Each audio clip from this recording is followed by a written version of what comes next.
In the previous video, we discussed the standard enthalpy of reaction and how we could calculate that standard enthalpy of reaction by using Hess's law, a heat of formation method, or a heat of combustion method.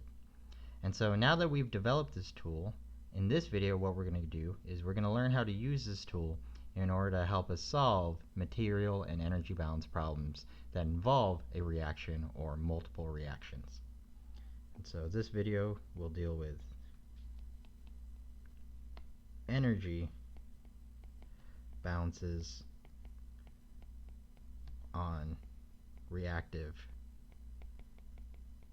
processes.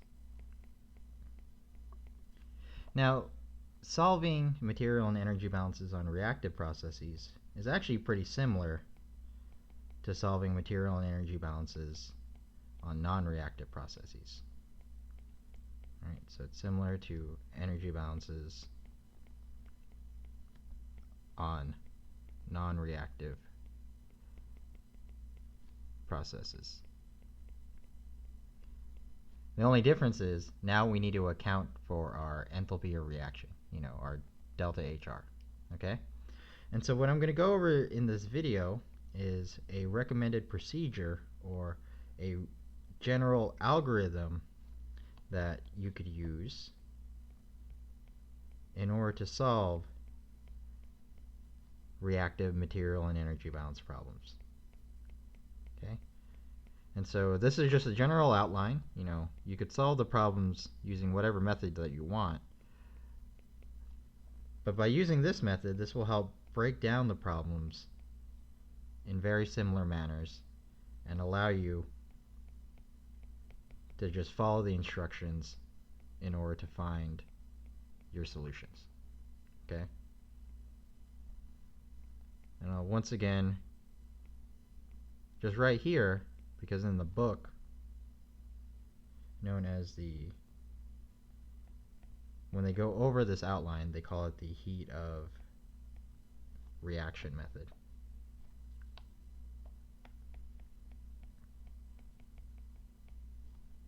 Method in book. Okay? Alright, so I'll just give you, outline a step-by-step instructions for approaching these mass and energy balance problems on reactive processes. And so the first thing that you should do is, once again, you should gather information. So when you're reading the problem statement, try and identify the statements or even the tables or plots that give you information you could use to solve the problem. And so during this gather information stage, what you should do is you should define a basis. You should draw a process flow diagram in order to help visualize the process. And you should also identify any sort of thermodynamic relationship that you could use, whether it's Raoult's law or Dalton's law, things like that.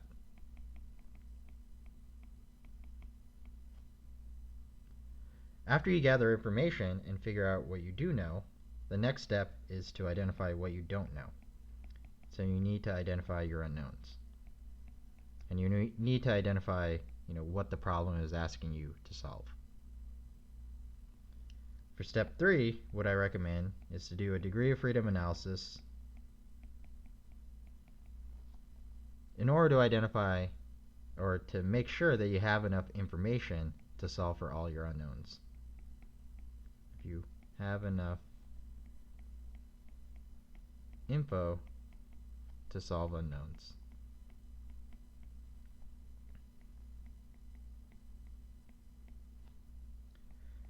For step 4, what you should attempt to do next is perform all required material balances. And so you can only do this after you make sure you have enough information to solve for all your unknowns. Okay? So do your material balances, but what I want to highlight here is this was similar to what we encountered with the non-reactive processes, is that in some cases you may not have enough info to solve for all your flow rates just from the material balance alone.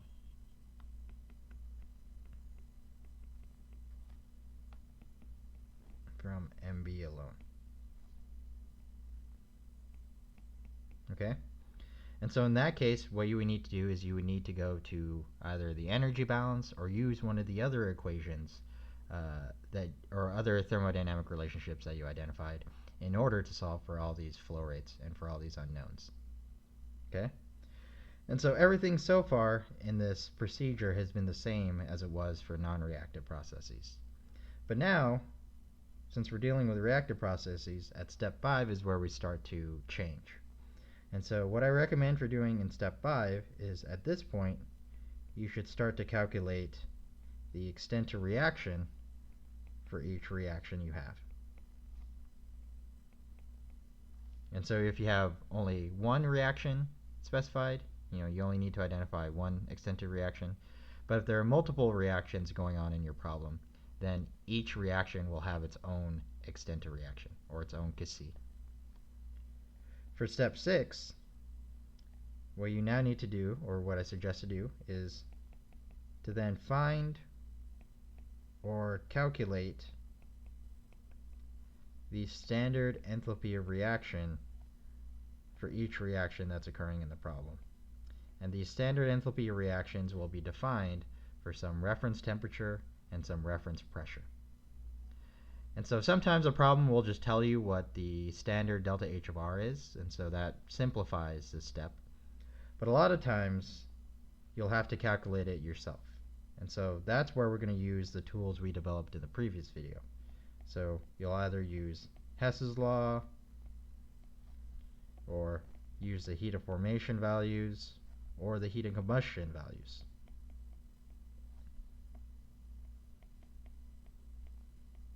And so all of those methods are equivalent. It depends on what your preference is. But you will use those methods in order to calculate your standard delta H of R. For step 7, once we calculate what the extent of reactions are and what the standard enthalpy of reactions are, at this point we need to then choose what our reference state is for our enthalpy or internal energy values. Use reference states for enthalpy calculations.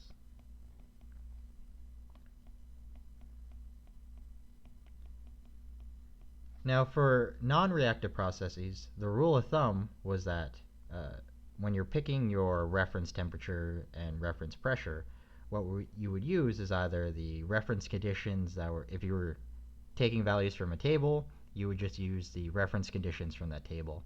Otherwise, you would use the reference conditions of either the inlet or the outlet streams. But now that we're dealing with reactions, and after doing steps 5 and 6, it turns out it's much easier whenever you're dealing with the reactants or the products involved in a reaction, is to choose as your reference states for the reactants and products, is to choose the reference temperature and the reference pressure of the standard that were specified for the standard enthalpy of reaction that you calculated earlier. Also the phases. And that's because when you're calculating the standard enthalpy of reaction, you're already at that point defining what the reference conditions are specified for delta HRO. Alright? So for the reactants and products, I would suggest using the reference temperature, reference pressure, and reference phases that are already defined for your standard enthalpy of reaction calculation, or your standard enthalpy of reaction value.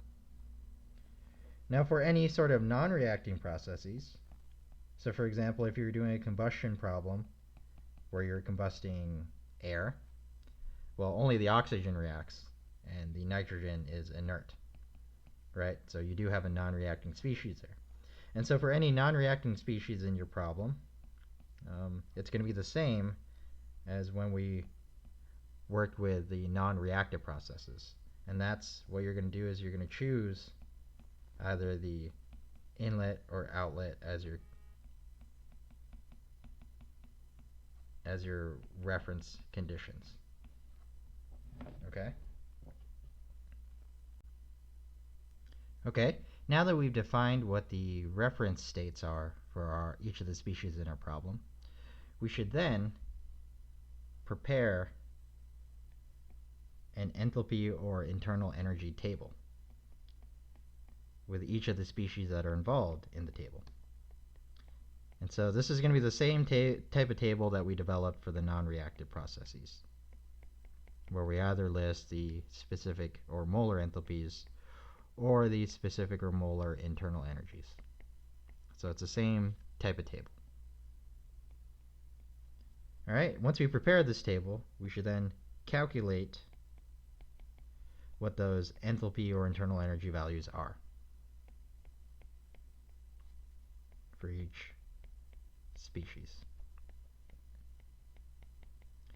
Once we have the specific enthalpies or the specific internal energies,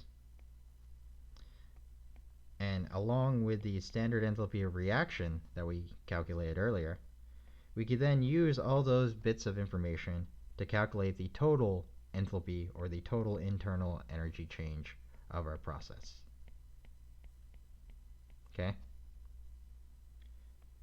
And the equation that we would use to calculate the total internal energy change is we would take the extent of reaction for whatever reaction we have, multiplied by the standard enthalpy of reaction at the reference temperature and reference pressure. So that accounts for the reaction at the reference temperature and pressure. And then we add on the sum of the enthalpies of the products. And so we take the molar flow rate times the molar enthalpy, and then we subtract off the enthalpy of the reactants.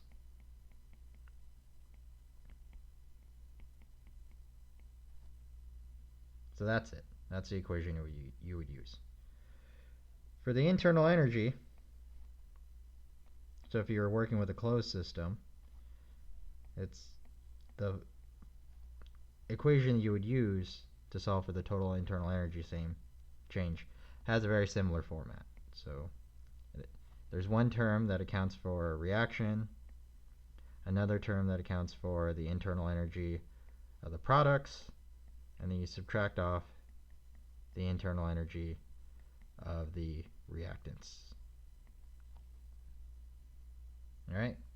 And so step 10 was for calculating the delta H, or the total delta H, or the total delta U. Once you calculate those values, you then go to the energy balance. And you write out either the energy balance for the open system or the closed system, depending on what type of system you're working with.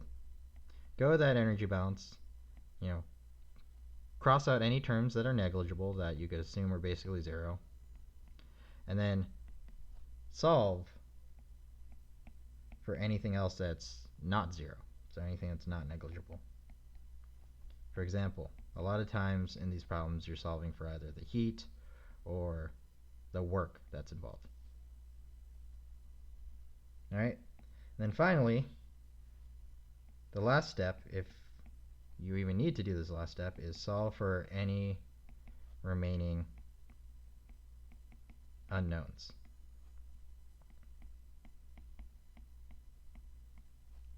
Okay?